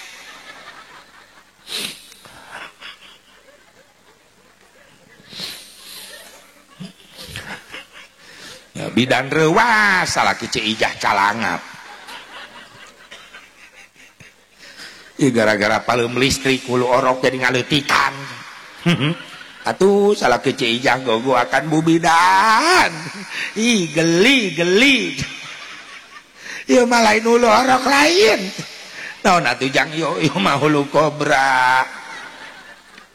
Baca lain yang mikir he. Bejakeun ka anak ece nu parawan ulah cenah aurulin tengah peuting bejakeun ceuk saase bubarok anu loba orai laliar tengah peuting sekali macok bareuhna 8 bulan ini sok kararantep teh indungna tuh da mun anu apel ka anakna malam minggu pedah kabogoh anakna mawa martabak enom. Cika bogohna nu lalaki mama si neng pada dicanak ameng heula wengi ieu kengeng atuh mangga meureun dibebaskeun. Akhirnya apa yang terjadi? Indungna jongjon di imah nyikat martabak enom, anak awewena dinu poe keur di nogan. Coba lamun geus terjadi kitu bakal wir saha nu wirang? Indung bapa wir, tatangga milu wir. Parawan kudu eling ieu zaman geus tiguling bukti ayeuna loba maling sela-sela samping khususna ka kaum istri hirup teh sing ati-ati sabab di bacaman kiwari loba maling liang ceuli model jalma akhir zaman geus poho ka pangeran lamun hayang pamajikan tinggal ngajingjing di jalan dibawa ka panginepan sapeuting ucing-ucingan kawin karak 5 bulan geus ngais orok huntuan. Lamun geus kajadian gitu indung wirang bapak tatangga kiai kabagean warirang non warirang bau Satu makan nangka, semua kena getahnya. Takulah salah kaprah jelema dielingan ku kiai ngalawan. Masing-masing kiai kuring doraka ge moal ngarugikeun batur ieu, ceuk sa teu ngarugikeun batur. Geuning datang mah teguran ti Allah aya bencana, sarerea rugi. Can pernah aya longsor musyawarah. Bener teh? Can pernah aya tsunami musyawarah, banjir musyawarah. Cuan cek tsunami belok imah ustad liwat teu bisa. Imah ustad ge kakeum. Untung ustadna salamet teh tangkal kalapa. Make kolor ta ustad. Da sampingna ti heula ka bawa banjir. Untung kolor pageuh. Cobalah mun jeung kolorna ka bawa. Hiber ka mana eta piit? Cicing nini cicing. Geus datang mah teguran ti Allah kabeh kabage. Makanya ieu pengajian sing jadi benteng khusus desa urang, dijaga, diraksa, dijauhkeun tina balahi. Kitu pengajian teh jadi benteng insyaallah. Amin. Ya Allah ya Rabbal, ya Allah ya Rabbal. Rasulullah SAW tidur nyenyak di atas paha Abu Bakar Siddiq. Makin wengi makin caang di jero guha. Ailo godor orai datang. Eta hulu orai ngangkat ngadeukeutan wajah Kangjeng Nabi Muhammad. Abu Bakar Siddiq reuwas rek ngagugahkeun Rasul sieun ngaganggu da keur istirahat, rek ngorejat kaganggu Rasul keur istirahat. Akhirna ngambil sikap Abu Bakar Siddiq sampai anu sabelah ditajongkeun kana eta orai, kena mah henteu macok karena dampal sampean Abu Bakar Siddiq, perah orai lebet bareuh sampean Abu Bakar Siddiq. Nahan kanyeri, nahan ngagoak, nahan suara ngegel lambe, sieun ngaganggu Gusti Rasul nuju bobo istirahat di nalahunan. Ngan lami-lami makin nyelek nyeri teu kuat, akhirna nangis. Nahan rasa nyeri nangis. Abu Bakar Siddiq nyak celak cai socakna ragrag karena damis Rasulullah sallallahu alaihi wasallam. Rasul gugah karaos tiis kana damis ieu naon brai socana beunta. Begitu ningali Abu Bakar Siddiq sepa siga nu teu aya getihan bari nangis eta Abu Bakar. Rasul ngorejat, aya naon Abu Bakar, aya naon siga nu nahan nyeri anjeun. Leres Gusti, orai macok kena dampal sampean abdi, eta orai na digigireun Gusti, usir Gusti usir. Saur Rasulullah, ulah mikirkeun orai, angkat suku anjeun mana ka dieu. Diangkat ku Rasulullah, diciduhan papacokan eta orai tina dampal sampean Rasulullah, ngadadak perah orai bijil kaluar. Eleh kuludahna Kangjeng Nabi Muhammad. Ya hebatna Rasulullah. Abu Bakar Siddiq damang deui. Kumaha Abu Bakar nyeri keneh? Henteu nyeri Gusti, abdi jager deui, jag-jag deui. Eta oraina urang usir Gusti. Ulah. Nah Gusti, bahaya. Bieu Jibril datang ka kaula ngawartosan, ieu orai ti luar guha asup ka jero guha, lain rek macok kaula, tapi hayang ti kacaketan ningali wajah kaula. Masya Allah. Orai kapelet. Betah ningali wajahna Kangjeng Nabi Muhammad. Atuh komo orang gadi mahsyar. Indah bisa melihat wajah Rasulullah. Amin. Ya Allah ya Rabbal. Tadi dinya deui meureunan silsilah ayakna mulai ngajampe make ciduh tidinya. Atuh henteu sembarangan, henteu asal cerot-cerot. Ini karena sejarahna teu nyaho. Mentab ubar ka kiai. Puh. Puh. Eta nyiduhan ti mana mimitina kiai? Ti dituna. Ti mana sejarahna kudu apal. Sok aya. Kakuring sok aya ngasongkeun cai. Waalaikumsalam. Waalaikumsalam. Enon Kang, pun anak 2 minggu di rumah sakit. Teu cager-cager. Duit puluhan juta biaya keluar.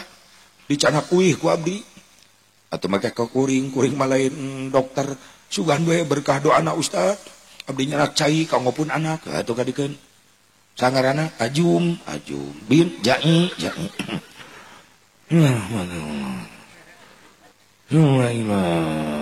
wajah syadi Ajum bin Jai Allahumma shfi lahu bisyifaika wa dawi lahu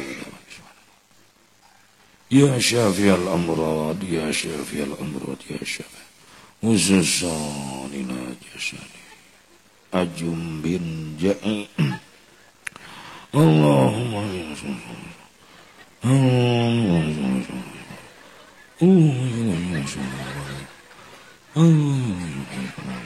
Pah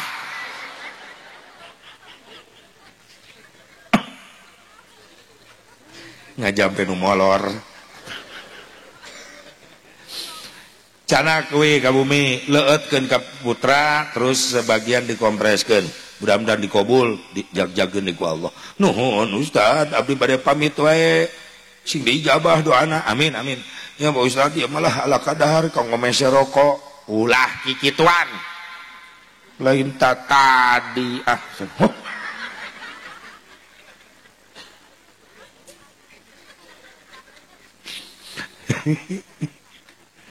pasien balik Ustad ka jero kamar muka amplop 2.500 Ustad ngahuleng di kamar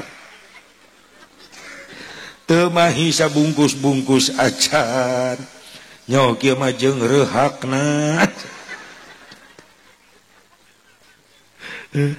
ngomong puluhan juta ke rumah sakit Ustad dibere sabatang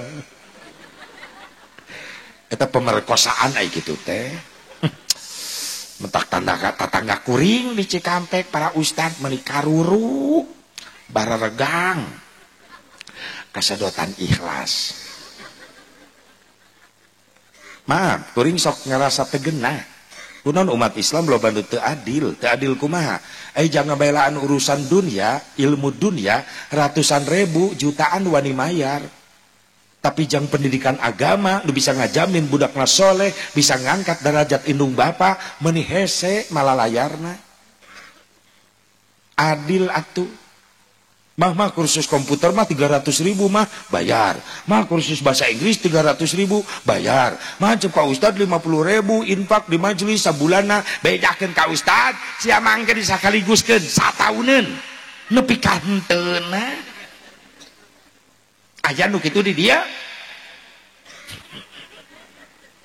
teu ayanya teu aya nu ngaku doakeun makana para kiai para ustaz yang dimudahkeun rezeki nanti mana bae amin ya Allah ya Rabbal ya Allah ya Rabbal ta tilu dinten tilu wengi Rasulullah di Jabal Sur tidinya mulailah hijrah dari Mekah menuju Madinah hayang kengeng sapahna Rasulullah hayang ketika Rasulullah di mahsyar ngagero sahabat pernah naros ka Rasulullah Gusti emang umat Gusti mah spesial saur Rasul bener buktosna naon Gusti sabab maranehanana can pernah panggih jeung kaula can pernah ningali wajah kaula can pernah ngadenge sora kaula tapi maranehanana iman banget cinta ka kaula urang dispesialkeun pan Rasul nuju di majelis nangis dipengkereun para sahabat eta para sahabat teu wantun negor ka Rasulullah ngan ketika Rasul keur nangis aya ucapan Rasul ka kuping ku sahabat Allahumma ummati ummati Allahumma ummati ummati sahabat kaget saur Rasulullah ya Allah umat abdi ya Allah umat abdi sahabat Ibnu Muwaihibah naroskeun ka Rasulullah nyamperkeun assalamu alayka ya Rasulullah Rasul ngawaler alaikumussalam ya Ibnu Muwaihibah aya non Muwaihibah Gusti abdi dipengker sadayana ngupingkeun salira nangis abdi teu wantun naros Gusti atuh kunaon nangis Gusti Rasul ngawaler ishtaqtu bi ummati Muwaihibah kaula nangis keur sono ka umat kaula Sorry Ibnu Muwahhibah atuh pantes tadi ka kuping ku abdi Gusti mending gegerohan dina nangis ya Allah umat abdi ya Allah umat abdi Gusti alas nabi ummatika ya Rasulullah ari abdi ieu dipengkereun salira sanes umat salira ari abdi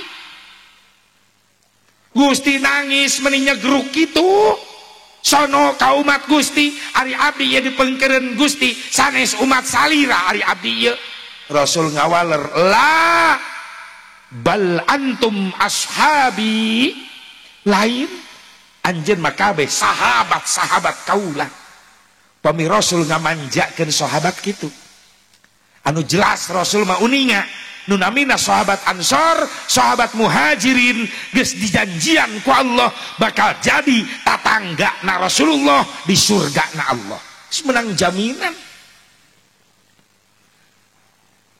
Sahabat makin penasaran, lantas yang kau maksud umat yang mana yang kau rindukan? Nah, ku hebat-hebat teuing eta umat teh Gusti, wartosan abdi, mana eta umat Gusti nu mulia teh?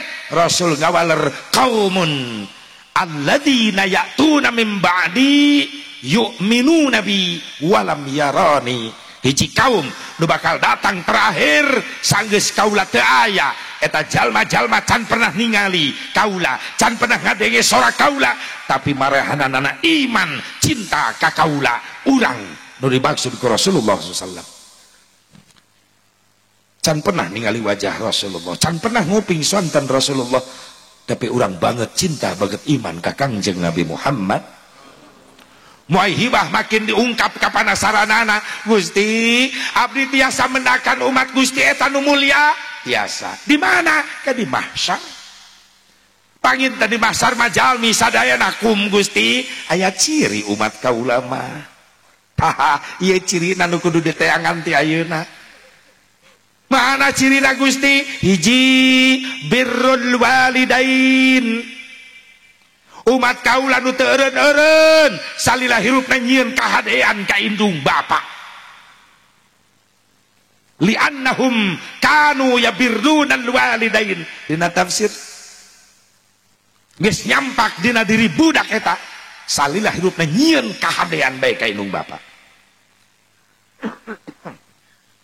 ieu butuhna urang ayeuna ku budak nu saroleh ku zaman-zaman ayeuna sabeus loba bae jadi mana-mana kolot mulai nyari hate ku anak leres teh tinggal di zaman era goblogisasi ayeuna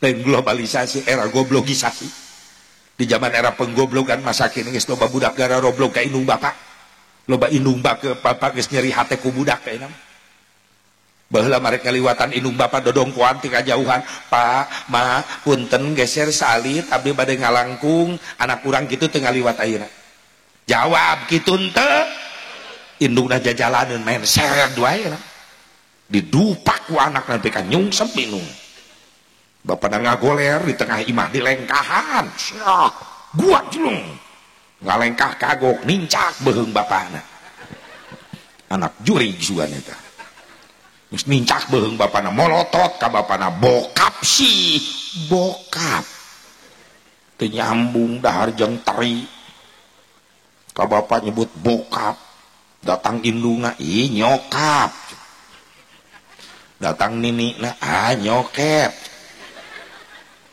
torojol akina nyakop ting eta bahasa juri di mana eta punten ieu kabarudak ngora anak muda remaja putra putri lamun hoyong pendak jeung Rasulullah inget ya ayeuna hasil muharaman salila hirup ena orang di dunia sok geura paloba-loba nyieun kahadean ka indung bapa muliakeun indung bapa urang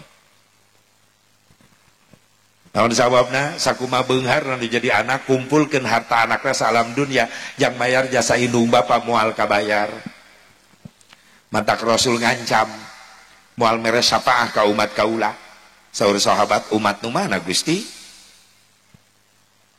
umat salira nu tara salat mah tiap waktu salat wae puasa Ramadan fardu sunat gitu ditinggalkeun anu teu haji umroh na tiap tahun atuh Gusti teu mere sapaah sabab eta umat kaula rajin ibadah di dunyana tapi rajin nganyerikeun hate indung bapa maot teu meunang ridho indung bapa di akhirat moal pendak sareng Rasulullah sok ketapakuran beda sing harulengna ya loba dosa kakolot ya. Beda mencurigakan ya. Ayo salela inget ayeuna ka indung bapa nu geus teu araya loba nyenangkeun loba nyusahkeun. Tong di akhirat di dunia geus dibales ku anak-anak urang. Dipolototan ku anak nyeri hate indung bapa urang ge baheula nyeri hate. Terus salela inget ka indung bapa barang bere ka indung bapa sabulan sakali, saminggu sakali, sapoe sakali, apa satahun sakali. Nah itu ngara romong atau tara barang beres kan bawa ning kutara tapi kabingung aja jawab lagi.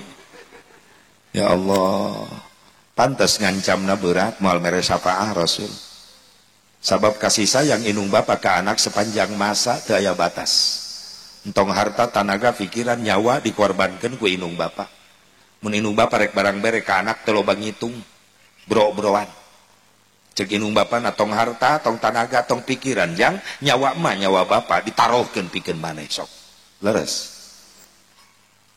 Tapi kanya anak ka indung bapa sepanjang jalan aya buntuna, makana cirina lamun anak rek barang bere ka indung bapa mikirna ge 7 poe 7 peuting.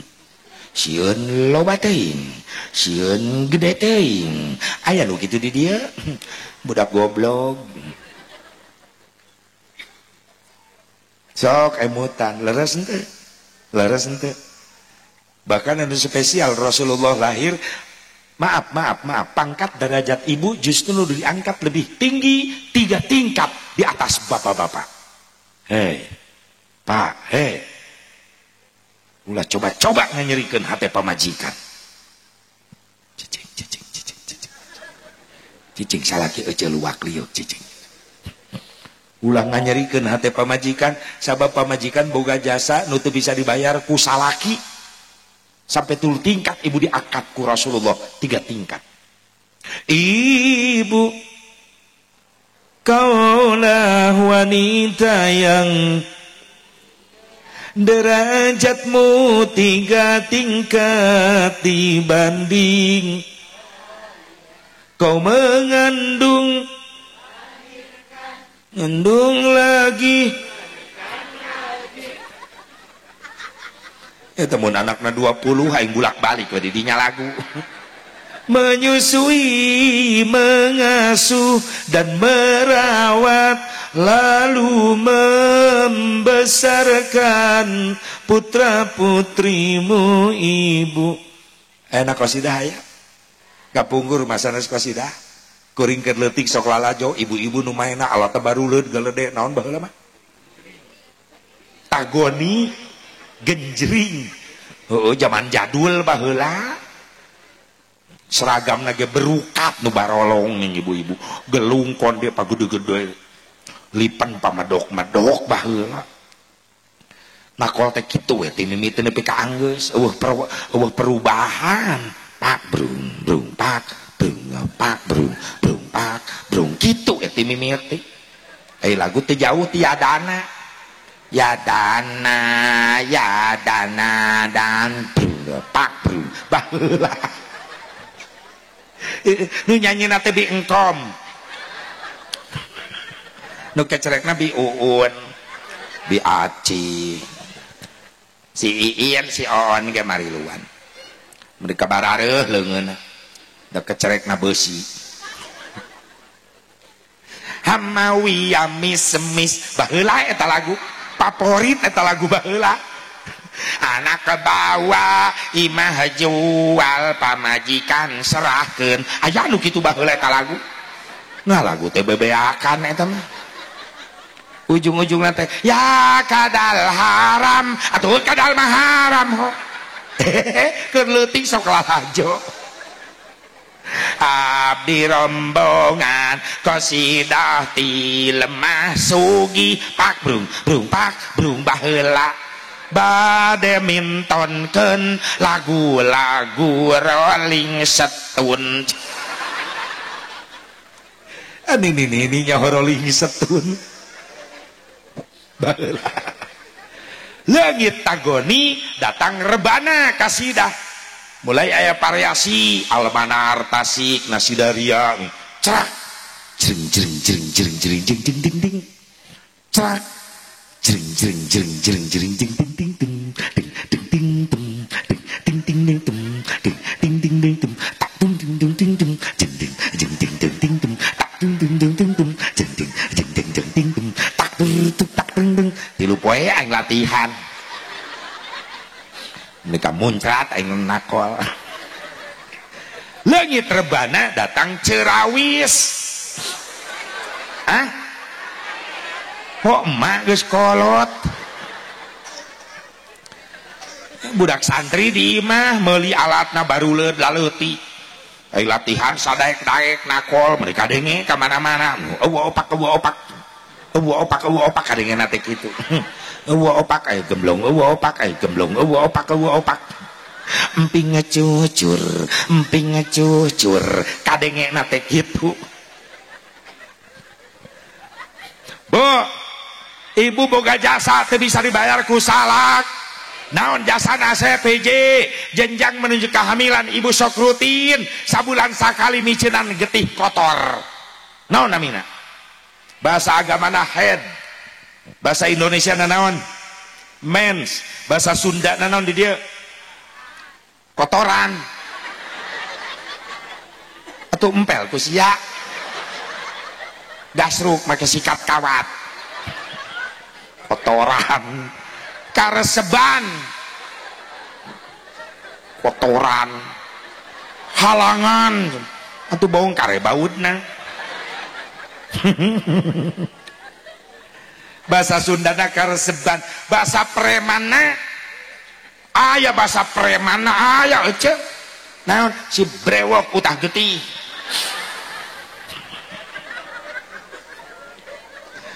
brewok utah getih si botak jadi merana geus tulis mah tulis lumayan maaf cenah lamun ece keur men aya sok biasana anu nyareri awak leres teu urang lalaki ngarasakeun teu Pak? Jawab bapak-bapak jujur. Urang mah yang tarima bersih. Pamajikan nu ngarasakeun. Cuk ibu-ibu atuh teu adil, nu men awewe aya lalaki henteu. Justru adil ketika ibu men aya ibadah mahdoh diliburkeun. 10 menit menjelang lohor ibu men. Begitu dur bedug lohor ibu molor.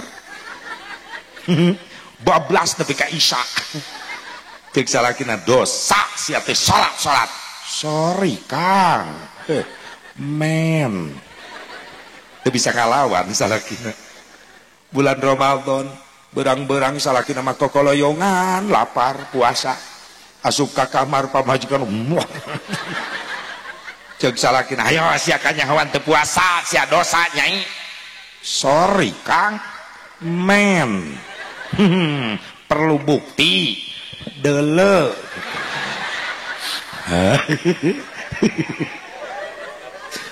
bantak lamun ibu boga salaki tara sholat tara puasa berarti salaki ibu euker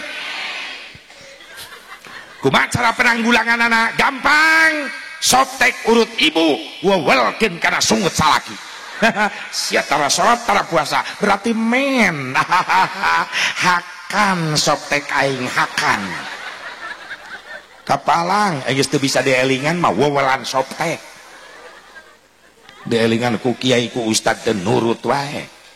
2 jasa ibu teu bisa dibayar ku salaki naon ham amil keur nyiram ripuh ibu mah leres teh da sok aneh-aneh cenah ka hayang nu nyiram mah hayang kerecek senal jepit eta nu ripuh hayang ngepais kohkol aduh ripuh teuing ararane can geus gede patuangan 8 bulan teu bisa dipu HP-keun kemana-mana dibabawa disiga mama drum band sare ge guling gasahan bejana leres pan salaki mah tukangan ece tibra kere ibu mah gede beuteung 8 bulan guling gasahan teu tibra sare yang gigir wae pan pegel asa keplok nangkuban sieun mejret nang karak wae curiga sieun anu teterekelan deui. Da salakina terkenal juara 1 dunia panjat pinang. Ih, nalaktak salakina. Amit-amit.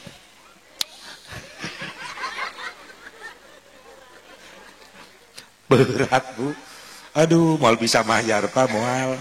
Nu katilu, naon jasa pamajikan teu bisa dibayar ku salaki, ngalahir. Pan ngajuru teh juruna maot, leres teh Bu?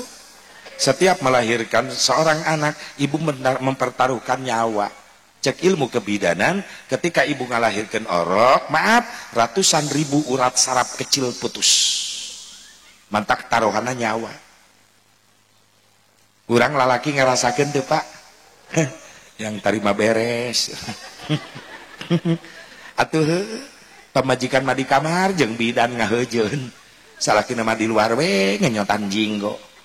Bari wiridan lalaki awewe lalaki awewe lalaki awewe. Pamajikan menges jerit deui jerit.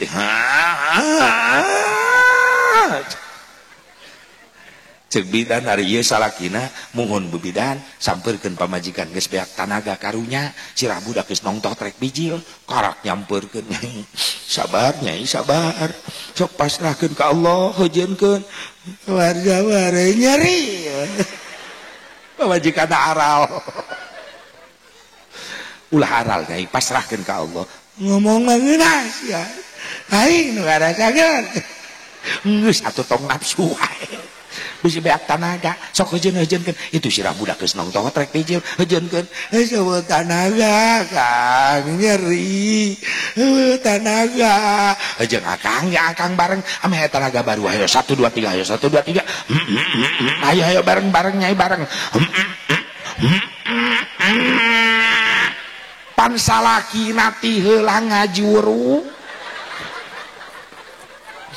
bidan rewas ieu orok bau naon salakina modal najis teh. Pak lain yang mikir sing karunya sia ka pamajikan hayang tarima beres.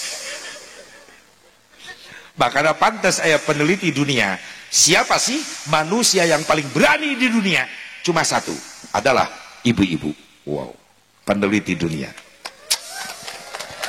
Ibu-ibu adalah manusia yang paling berani di dunia. Naon buktina? Sabab ibu berani menghadapi kematian. Wani yang harapan maut. Lamun ibu gaduh putra 5, berarti geus 5 kali yang harapan maut. Leres. Sebab sekali melahirkan anak, taruhannya nyawa. Makanya disebut pemberani, sabab ibu eueuh nu kapok. Aduh, cenah nyeri. Orok nu kahiji karaksa tahun indung nangis utah deui. Kunaon ece kalepasan. Mana mah beuki mimin. Hebat ibu-ibu. Tapi ibu-ibu lah sombong. Diangkat derajat ke Rasulullah 3 tingkat di atas bapak, tetap normal boga iman di akhirat alim ka neraka hayang ka surga leres. Sementara kunci pantos surga pikeun istri dititipkeun ku Rasulullah aya dina panangan caroge. Ayo saya ngalawan, ayo ibu hayang ka surga geura penta kuncina dina leungeun salaki. Saudara Tuna Khadijah penta ku 3 cara. Hiji, pinter nyenangkeun salaki ku bahasa, ulah cerewet, ulah culang, ulah popolotot. Kumaha da beka muncrat ciduh kana beungeut salaki ulah. Sok bau dejigong gitu. Siti Khadijah mere contoh pame nyarios ka Rasulullah rendah suara. Nyai kada sekedap gelis ya Humairah labbaika ya Rasulullah rendah. Ibu gitu tuh Pak, sadar diri Pak. Istri orang gitu tuh siunun salakina siunun dicakar menan. 2 senang ke caroge ku tingkah laku upami mayunan caroge Siti Khadijah mah tungkul teu wantun neuteuk wajah caroge. Ibu kumaha? Tanggah panon molotot ciduh muncrat ih amit-amit. Mantak balik ti dia praktek engke. Dites ku Bapa di bumi. Hasil ngaji. Nyai kada sekedap aya naon sih? Hasil muharaman. Cek salakina hijrah. Lain akang memeh sare asa hayang ngopi, lamun nyai teu capek pang seduhkeun cai kopi. Oh. Kopina rasa cinta apa rasa rindu? Cek salakina rasa sia. Ibu ka dapur seduh cai kopi korong asupkeun ka palang.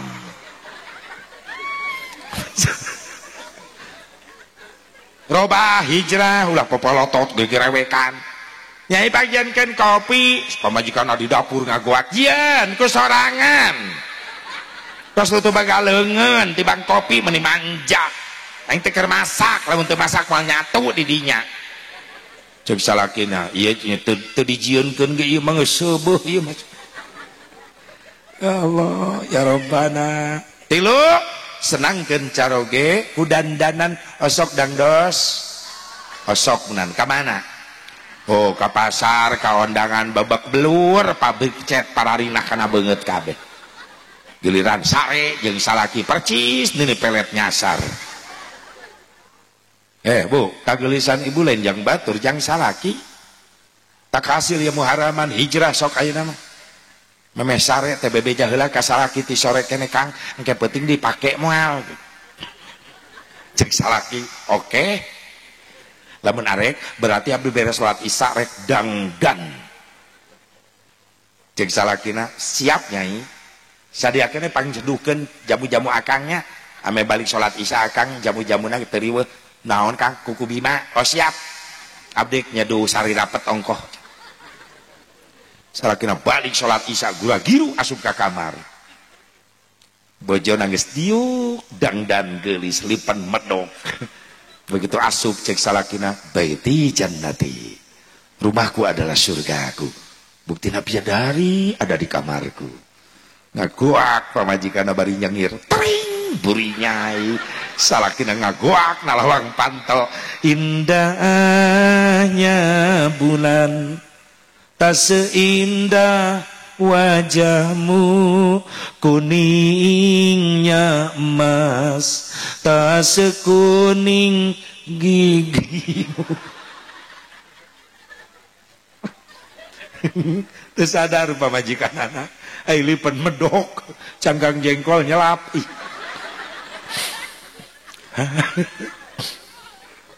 Asup salakina ka kamar. Nyai jamu-jamu akang mana buruk tak diinum. Dina eta na meja Kang eta 2 gelas nu abdi hiji.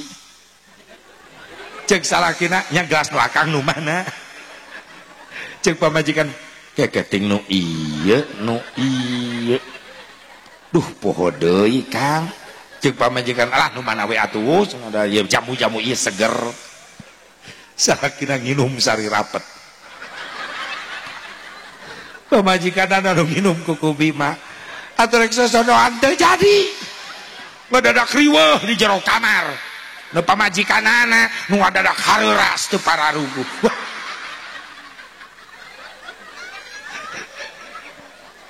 Salakina ceurik nepi ka isuk. Ceurik. Teu bisa ki. Rapet ya amit-amit. Gara-gara sari rapet. Awas kuwu ulah make nu kitu ah nya. Ulah. Bisi kuwu sok make nu kitu ulah. Mending turutan akhlak Nabi memeh sare. Upami Nabi bade ebog sosonoan sareng Siti Khadijah. Jadi buka rahasiana ye. Rasulullah masuk ngajakan ibak sunat heula. Nu disebut mandi jafaf. Niatna nawaitul ghusla li jafafi sunnatalillahi ta'ala. Nah cenah Gusti kudu ibak heula urang bebersih, urang susuci supaya urang diberi turunan jara di ahli ibadah. Eta 3 Idris Asep di dieu mah mandi peuting-peuting gentos ku abdas meme sosonoan jeung carogena istrina abdas heula al wudu qabla naum fahuwa indallahi syahidun. Wudu sameme sare bakal menang ganjaran syahid. Wudu sameme sare bakal diberi kekuatan. Wudu sameme sare bakal diberi turunan anu berkah. Eta urang mah hayang turunan saroleh ai cara salah. Balik ti kebon men wah jeleng we ka kamar. Poho doran pacul ka bawa. Atuh budak nate hirup nate jadi heuras beheung. Rasul nitah wudu heula urang ngameme sosonoan riweuh neangan endog bebek. Atuh anak nate kitu we hirup nate malingan entog we aya. Cig atuh hiji-hiji atau akhlak Nabi sunah Nabi terapkeun di imah heula. Meme sare teh wudu heuh. Urang ngawudu teh tiap rek salat we atuh rek sare ge teu sosonoan meme sare wudu we bisi ketika urang sare isuk teu hudang deui leuheung maot dina kaayaan suci tuh leres teh jeung urang meunang fadilah kautamaan tina wudu pancai wudu bakal jadi cahaya di poe kiamah dina awak urang ke hebat eta. Maka pantas ke Rasulullah dipidamel ngan urangna teu ngulik kadinya sok sanajan moal sosonoan memeh sare rek wudu heula bisi kabablasan sare ku malaikat dijemput leuheung we dina kaayaan suci sakitu bae mudah-mudahan manfaatna apunten kabablasan isi kuring 2 jam leuwih tuh jam sabar jam 11 jam 10, jam 11 2 jam setengah arek kamarana eta mumun he diuk heula ho ya diuk heula urang ngadua heula aminan ku sadayana Allahumma shalli wa sallim wa barik ala sayyidina wa habibina wa syafi'ina wa karimina wa maulana Muhammad وسلم رضي الله تبارك وتعالى عن كل سادة أصحاب رسول الله أجمعين أمين يا الله يا رب العالمين أعوذ بالله من الشيطان الرجيم بسم الله الرحمن الرحيم الحمد لله رب العالمين حمدا يوافي نعمه يكافئ مزيده يا ربنا لك الحمد كما ينبغي لجلال وجهك الكريم وعظيم سلطانك اللهم اغفر لنا ذنوبنا ولوالدينا وارحمهم كما ربونا صغارا ولجميع المسلمين والمسلمات والمؤمنين والمؤمنات الأحياء منهم والأموات اللهم عاصنا عاقبتنا في الأمور كلها وأجرنا من خزي الدنيا وعذاب الآخرة اللهم يا غني يا حميد يا مبدي يا معيد يا معيد يا معيد يا معيد يا ودود أغننا بحلالك عن حرامك وبفضلك عمن سواك ربنا يا الله هب لنا من أزواجنا وذرياتنا قرة أعين واجعلنا للمتقين إماما ربنا يا الله آتنا في الدنيا حسنة وفي الآخرة حسنة وقنا عذاب النار صلى الله على سيدنا محمد النبي الأمي وعلى آله وصحبه وسلم بفضلك سبحان ربك رب العزة عما يصفون وسلام على المرسلين والحمد لله رب العالمين هدانا الله وإياكم أجمعين والله الموفق للأقوام الطارق السلام عليكم ورحمة الله وبركاته